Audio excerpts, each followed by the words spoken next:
I don't think it is correct for the witness to write his own questions and answer them. He can't say to us, we can't ask him anything about things that happened before 19. What if the business you are talking about started engaging in wrongdoing before 1990 and is still doing the same thing now and want to refer back to where it started? What if there is an allegation that you are handling certain activists of the liberation movement that happened before 1990? And that's why you've got certain relationship you have with them today. So it cannot be correct, and that has got nothing to do with criminality.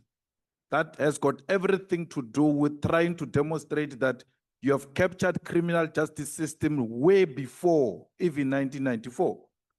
So it can't be correct, Chair, especially after taking an oath that is going to answer every question here and answer it truthfully. And therefore, we need to make it very clear as a committee that is going to answer every question presented before him here. He's under oath.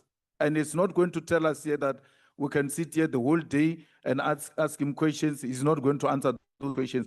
He's going to have to answer those questions. He has taken an oath to answer the questions. And that must be made very clear to him.